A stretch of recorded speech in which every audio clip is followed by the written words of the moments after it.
Hello, I'm Porschia Parker Griffin, and I want to welcome you to the Career 101 podcast, a place for ambitious professionals and seasoned executives who want an edge in their career.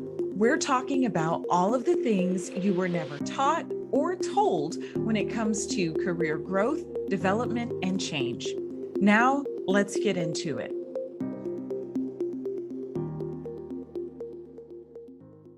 Today, we are talking about Project Management 101, Project Management Skills with Yuquan Holloway. Yuquan Holloway is a leader in the fields of business and IT. She is the principal consultant of Holloway Consulting Group, a practice that focuses on helping corporate teams deliver IT and transformation projects.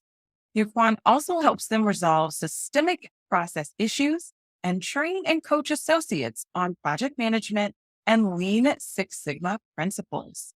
She graduated from Georgia Institute of Technology with a Bachelor of Civil Engineering and holds an MBA from Georgia State University.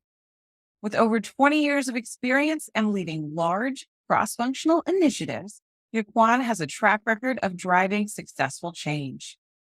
Through her work, she strives to demystify project management, create a culture of standard work and repeatable processes, stabilize and simplify core applications, and reduce critical incidents. Hi, Yuquan. How are you today? I'm wonderful. Thank you for having me. Absolutely. And I'm excited to have you with us to discuss Project Management 101, project management skills. But first, we want to know a little more about you. So tell me about 7-year-old Kwan. 7-year-old Kwan. Oh, 7-year-old Kwan was always trying to find her way to the library and see how many books she could check out at one time so that she could read. And she probably was at her grandmother's that summer. And then her grandmother was pushing her outside to make sure that she played and didn't spend so much time reading because you could potentially go crazy. That was always my fear. This crazy fear that if you read too much, you might go crazy. That's some fear my grandma had put in my head. But I think 7-year-old Kwan is a lot like today's Kwan. So she just likes meeting new people, likes reading, likes dancing still, and likes doing different things every day. And that's perfect for a project manager or somebody that works with project managers. I love it. I love it, Kwan. I was also a big reader and I was reading a book a day. And I felt like such a nerd. So I love that you were in the library too. And Yeah. as books as you could for like the week. I was planning ahead. I don't know if you're doing that, but And they'd have those little contests, and you just have to write down what you read, and you could win maybe a certificate to McDonald's or something fun. So it's always nice. The library is like the unsung, wonderful place in America, I think. I agree. I agree. Libraries are just so serene to me. I just love it. So, Kwan, what did you want to be when you grew up?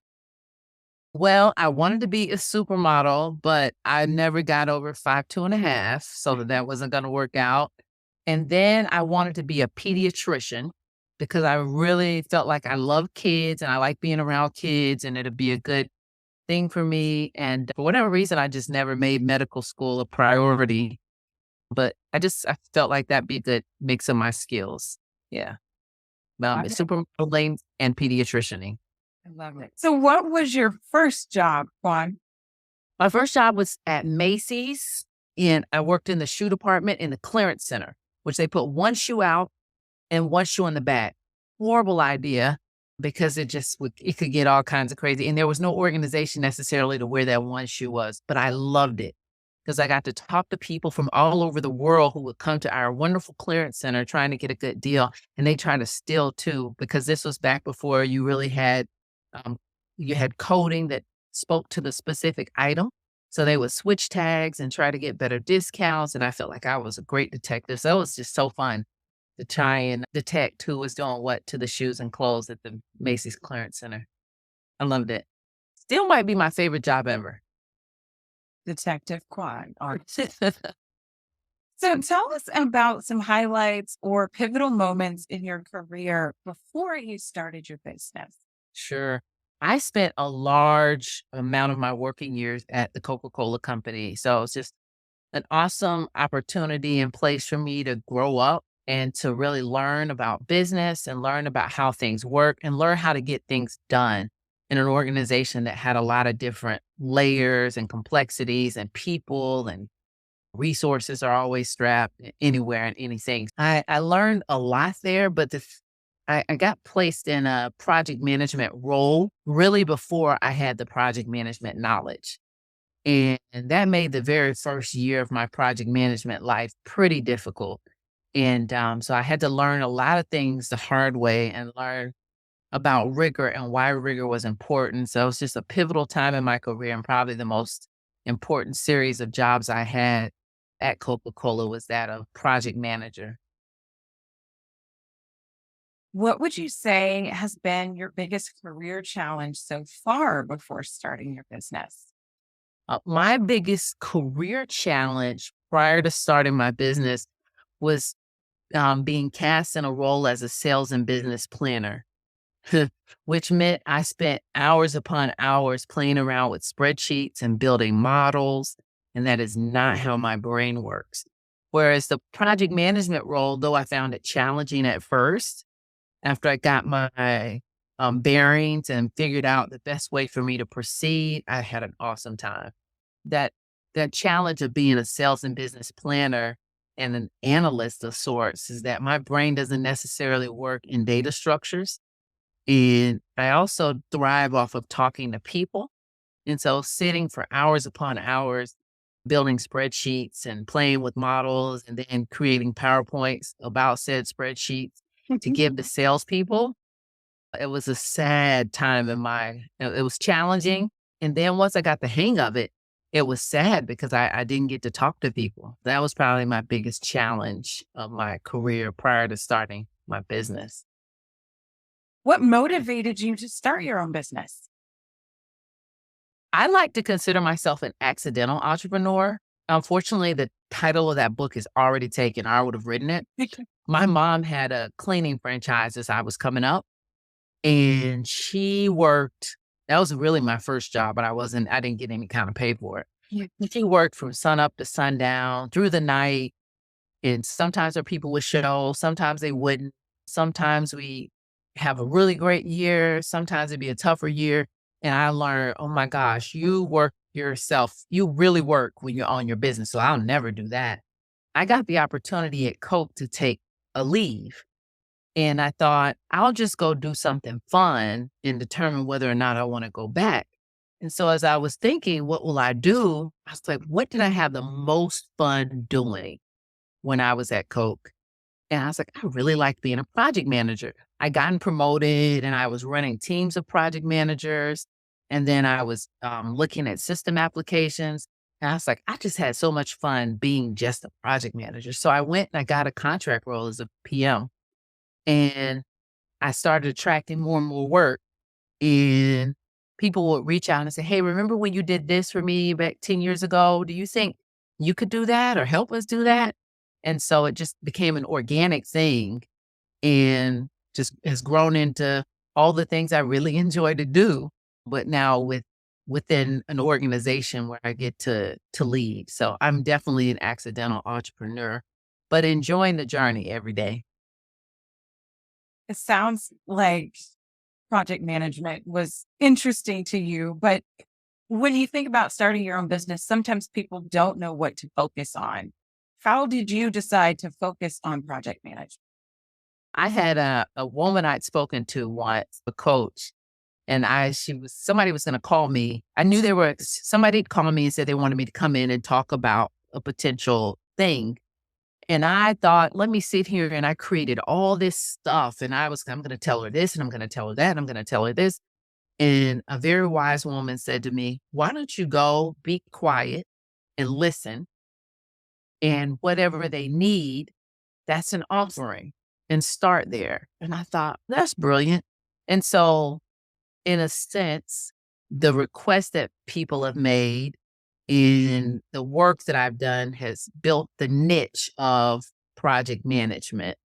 I'm not sure that I answered your question completely, but that's how I That's how I've gotten down this particular path of the things that my company offers is what the clients were looking for, that sweet spot of people that need that service of, "Hey, I need a seasoned PM for this work."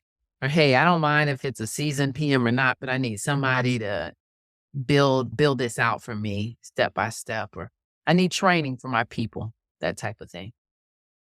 Why do you think project management skills are important? Oh, man, I can't underscore enough how the people, the person or group that leads something has a huge impact on whatever it is you're trying to do. And when I first started and I would approach things haphazardly, things would happen haphazardly. But I've noticed that when you approach things with structure and organization, and people know what they're going to experience, and people know the best way to communicate in that framework, things can happen a bit more smoothly and organized.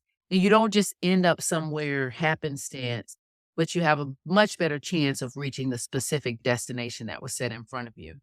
And I'm a person who fought that at the beginning because I was like, I like being creative. But when you have a framework, then you're able to be much more rich with your coloring, right? You're like, oh, I can build this beautiful picture if I have this framework. So I think project managers are also important. And even not just them having the structure, but even I'd like to advocate on the side of the personality that specific culture needs in order to get things done. In the project management world, we always talk about time, quality, and budget. I like to add a fourth element, and I'd like to say fun. Nobody wants to sign up for a 6 to 18-month thing and it be like a dredge. But that group of people that's together for that amount of time, there can be camaraderie, there can be respect, there can be excellence, there can be fun. So I think a project managers are very important to an initiative and getting things done well. So, in addition to time, quality, budget, and fun, Quan, in your opinion, what are the fundamentals of project management? The fundamentals of project management. I love to talk about how things start, right? The Stephen Covey, somebody likes to talk, maybe it's just people, old people that I know. All that starts well ends well. So it's so key on how you start and making sure that you're actually doing and working on what your stakeholders want you to work on. That is so fundamental. As a project manager, you often get your work from some executive, some muckety muck who has some money and they want something done. And the biggest mistake you can make is often just saying thank you and getting started and not really understanding who the stakeholders are of the initiative and understanding what they see as success as well. That leader often has an aerial view of a situation and they might not know what's really going on. But if you talk to a couple of key people, you'll learn that, hey, this is also an issue, or that looks like that's the issue, but really this is the issue. So I'd say starting well and really chartering the event is huge in order to really make sure that you're about to do for that person that requested your services, that you're really about to give them what they've asked for.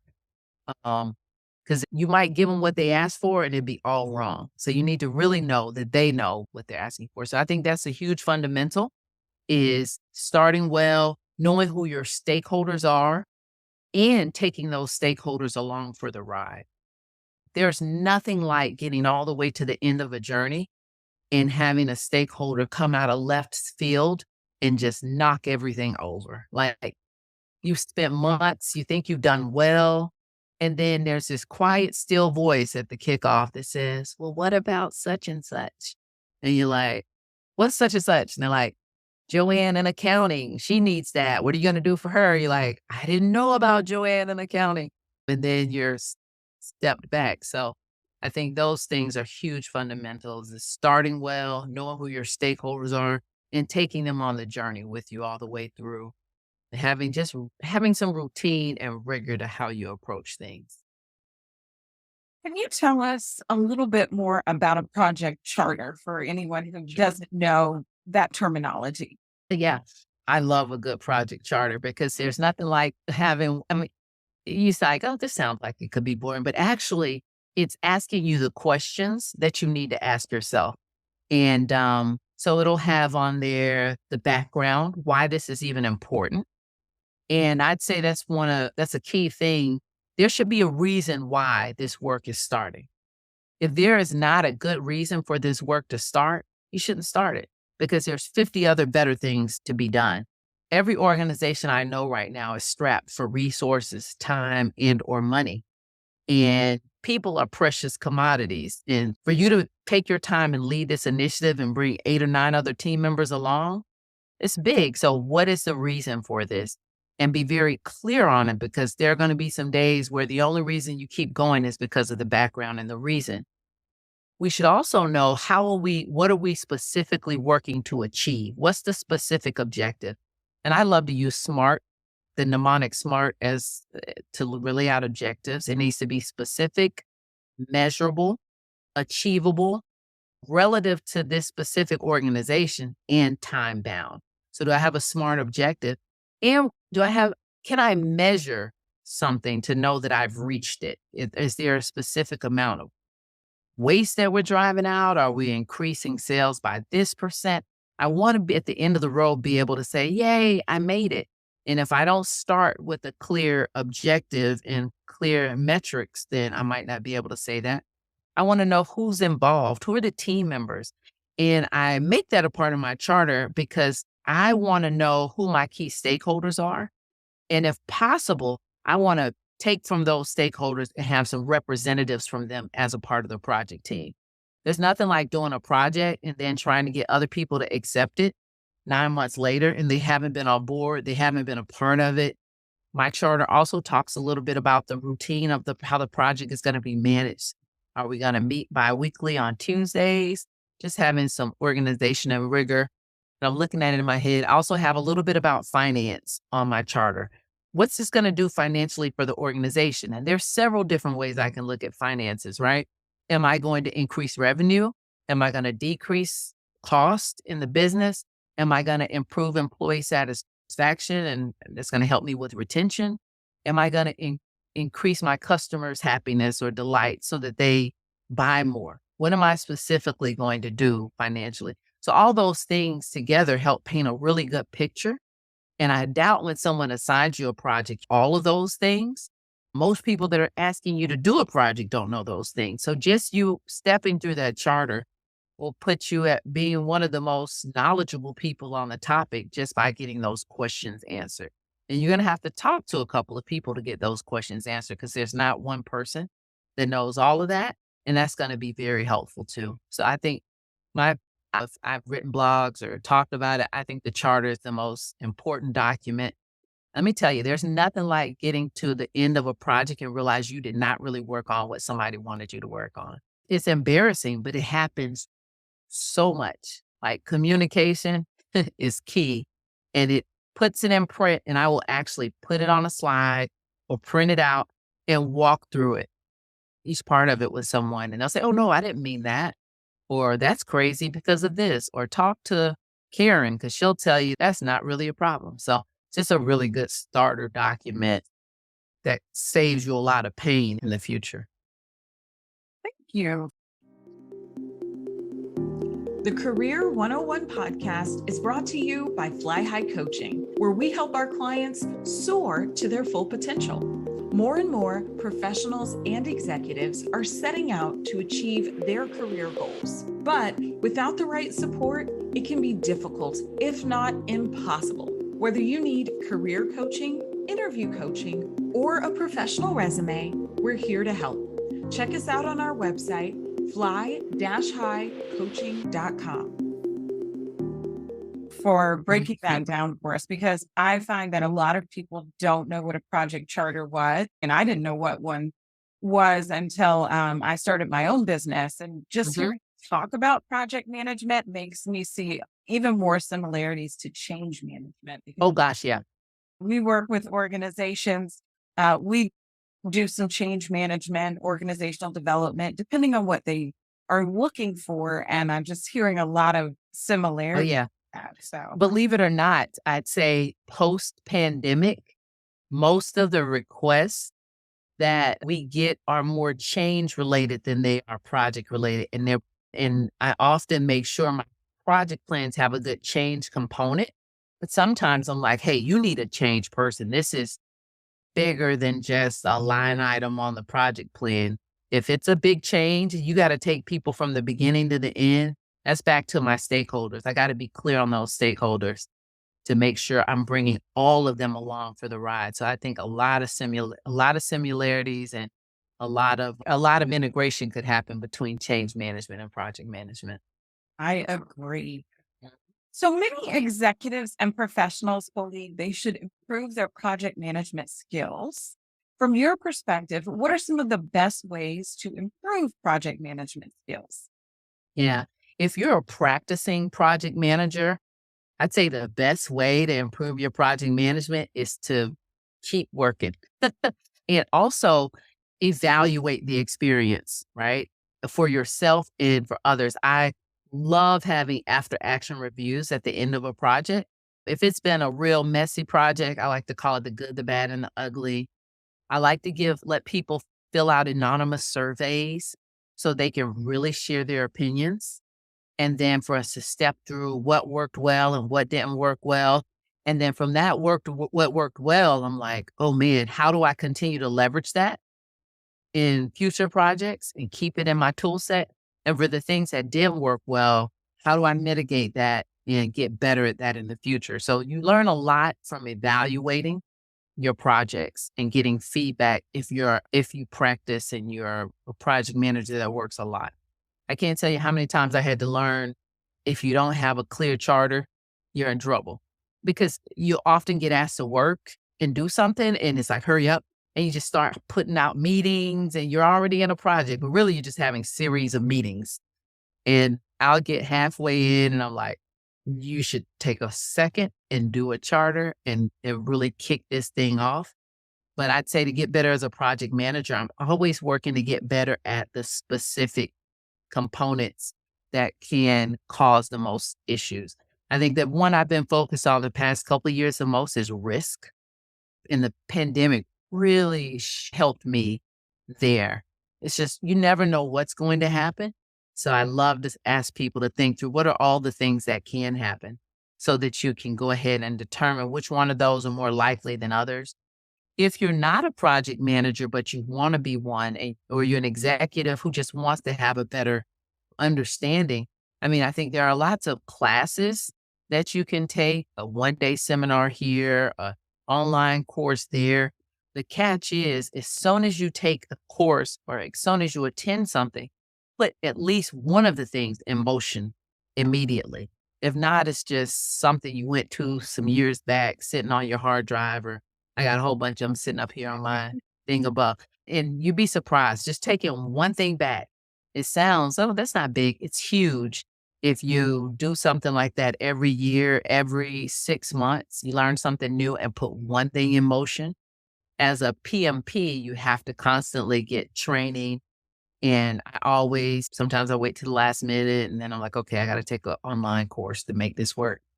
And I committed to myself, no matter how good or bad that material is, I'm going to take one thing and I'm going to start doing it or paying attention to other project managers. If you're not a project manager and you'd like to be one, getting on a project, there's always a project. There are nonprofit projects in volunteer organizations. There are projects at churches. There are projects everywhere. Get on a project and see what you can learn from the person that's leading it, either what not to do or what to do. But those are a couple of ways there's definitely organizations where you can volunteer to lead projects if you ever you need to find some, just reach out and I know them.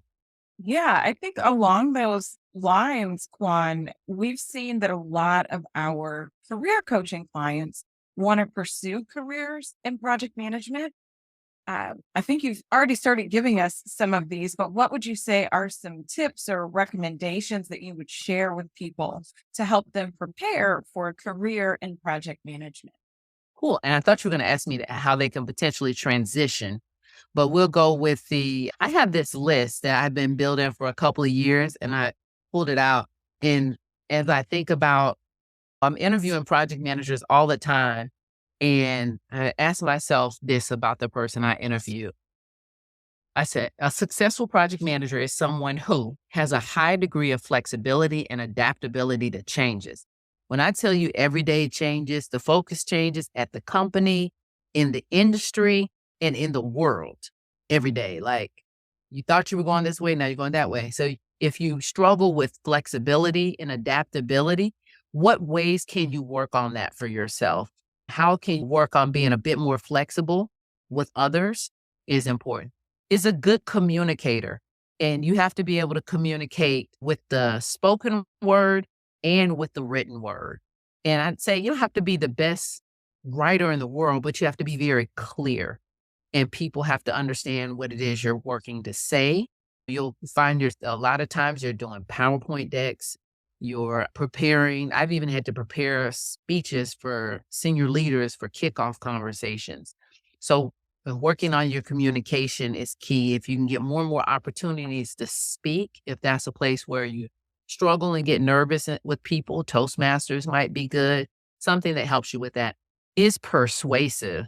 And I'm not saying persuasive, the type of persuasive where you're a bit manipulative, but persuasive in that you're able to look across facts and data and synthesize it and then share what you've learned with people in a way where they are like, oh, okay, I see the facts now.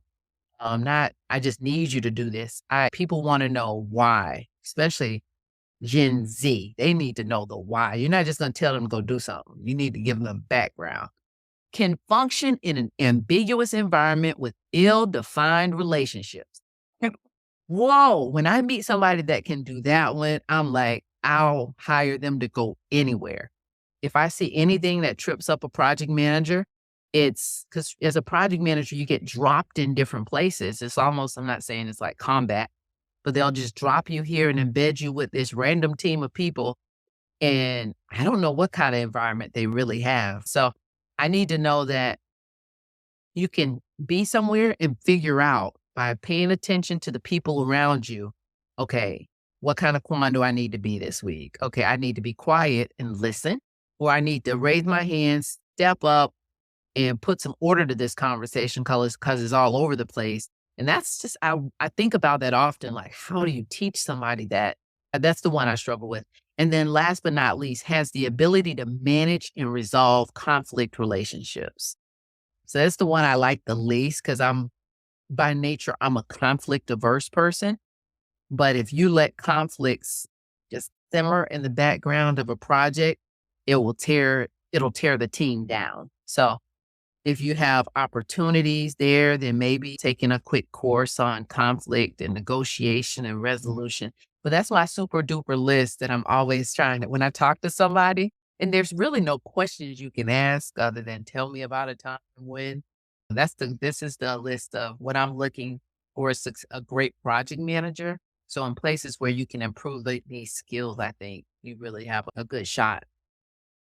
Yeah, that was so insightful. And then to your point that you were making at the very beginning, we're open to hearing about any tips from a professional who wants to transition into project management as well.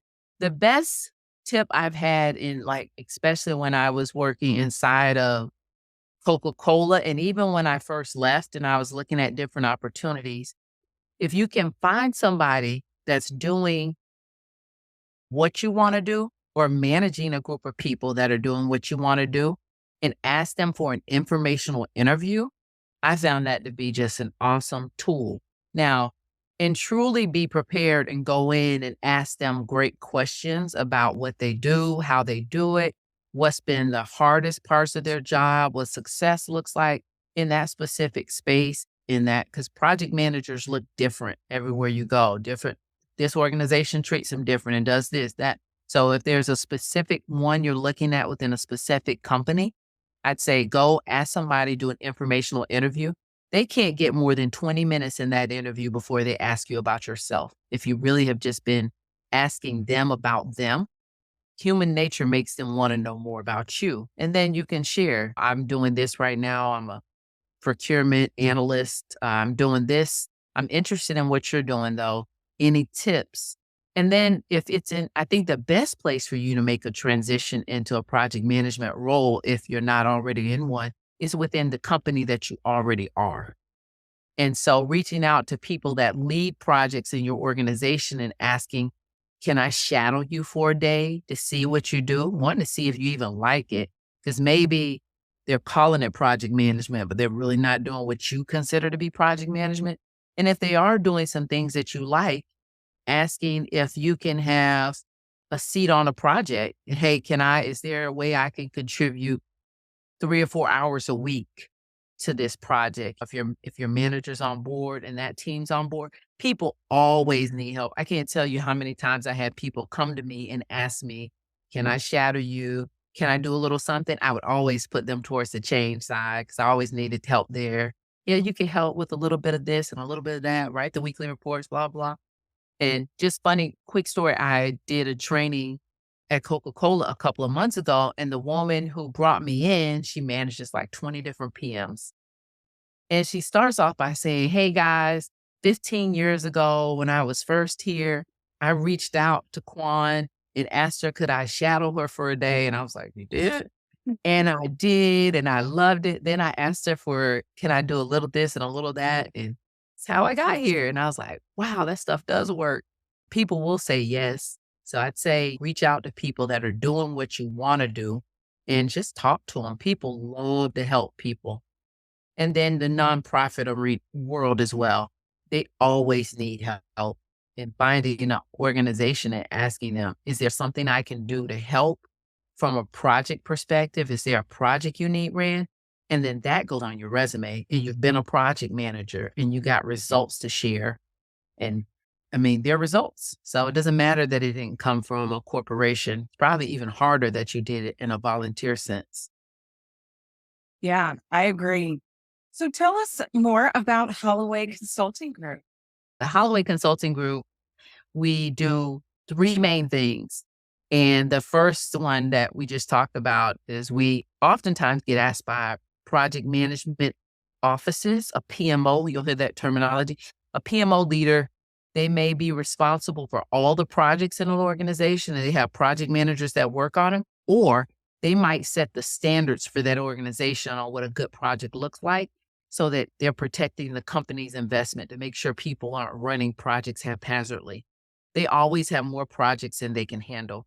And so PMOs are a great place that I work with within an organization to help them staff and run projects or to help guide them on how to have a really great PMO with really great templates and documents that help them deliver great projects. And then the other side of that is we train people on how to be awesome project managers. We either train them on the principles that you find in PMI, Project Management Institute. What's the international? I always struggle with the I, that's weird. I'm a PMP, which is a project management professional. And to get that certification, you follow the the PM book of knowledge. And so we train people on that book of knowledge a bit so they understand how to be a great project manager. Or we train them on some Lean Six Sigma principles married with a little bit of PMP stuff. And we find that the Lean Six Sigma tools are an awesome set of tools to help people solve problems, remove waste, improve customer satisfaction. And then we have coaches that will work with a person once they get trained so that they can make sure they're using the tools the right way the first time so that they have better confidence in continuing to be a Lean Six Sigma type practitioner. So we might get involved in problem solving workshops because of our Lean Six Sigma knowledge. So somebody will say, hey, this process that we have is just broken. We keep messing it up. We need to straighten it out. Can you help us? So those are the kind of fun things that we get to do. Yeah, it sounds very cool. Mhm. We'll be providing a link to your website and other social channels in our show notes so people can find you online. But what is the best way for someone to get in touch with you? Yeah, online is definitely great. Even from our website, you could schedule a discovery call. On my website, you also find that the course that we provide, typically to big organizations, Lean for Project Managers, I've created the online version of that so that you can take it. And if you want to coach, say you got a new job as a PM, and you're like, oh my God, I need help in stepping through this project, then we can be the kind of behind the scenes coach to help step you through that project. So the internet is the perfect way to reach me on any of the socials, LinkedIn, Facebook, YouTube, and I just read Twitter for fun. It's entertainment. I don't really post anything there. That's how I know what's going on in the world, and Instagram. So we're definitely available on all the socials, and we respond to messages or emails very quickly. And sometimes we're looking for a project coordinator right now, which is a great introductory role to somebody that wants to be around other PMs and see if this is something they really want to do. So we typically have those types of things available. So, in your mind, Juan, what is the main distinction between a project coordinator and a project manager? A project manager in the distinction I'm making, a project manager lays out the project charter. They help kick the project off. They create the plan for the project and they drive and execute against that plan from origination to after action review. They're responsible for delivery. A project coordinator is supporting that project manager sometimes. There's some project management type tasks that they might be responsible for. Like, there's nothing like having meetings and then not documenting anything from the meeting and then coming to next week's meeting and we just keep talking about the same thing and nobody's done anything because nobody's digitized it or archived it or something. And so the project manager is making sure that some of those things that have to happen to keep the project moving are happening. They might even find themselves crunching some data here and there if there's something that needs to be crunched in order to make some project decisions. So I think it's a great bird's eye view for someone to really see, hey, do I want to be a project manager? Or you may just like the administration part of running a project and making sure documents are well and that people are doing what they said they were going to do. So it's more of the mechanics and the helping support the project success from the project coordinator role. And the project manager role is in the delivery seat. You can find project managers that make 60, 70, $80 an hour. You can find project managers that make 200 an hour, depending on what they're responsible for in the industry and the urgency and the expertise that they need to have in order to make it happen. And a lot of that for some project managers is just driven by reputation. They have a reputation for being awesome at getting things done. Great. So, the Mhm. last question I have for you, Juan, is a question that we ask all of our guests. Oh, How do you think executives or professionals can get a positive edge in their career? oh, wow. Keeping their ear to the street. I think people get a really good edge, a positive one, from listening and connecting with the people that they serve. I always see executives and leaders as being in a seat of servant. They are there to serve and take care of the people so the people can do an awesome job. And they can do a much better job in making sure that people do an awesome job if they talk to and listen to the people that they are supposed to be serving. If you're never listening to the people, but you're only listening to those that are in seniority above you and what the street says, I think you can get very myopic and you can miss some really big things because you're focused on the wrong thing. But if you're listening and you have the right relationship with the people, I think you'll be able to marry that with the other things that you're doing. And I think that it just puts you steps above some of your peers because a lot of them stop listening and they start talking. So I think you got to know when to listen and when to talk. But listening gives you a huge edge in life in general. I agree with listening. Yeah. So, I learned that from middle school ministry. But continue. I'm an introvert, so I'm a listener, observer You by are, yeah. nature. But there's so much that you can gain from listening. People just open up, and like you mentioned, there's just so much to learn. It is. Juan, you have shared a lot of insights and I think some secrets with us today. I'm sure that our listeners can use it to be more confident in their careers and with their project management skills. We appreciate you being with us. Thank you so much for having me. I really enjoyed it. This episode was brought to you by the Bravebird Career Alliance, the go-to membership designed for seasoned executives and ambitious professionals with everything you need for career planning, strategy, training, and support. Thank you again for listening to the Career 101 podcast. I hope you have at least one key takeaway that you can use in your own career. If you enjoyed hanging out with us, please rate, subscribe, and share this podcast. Until next time, here's to your success.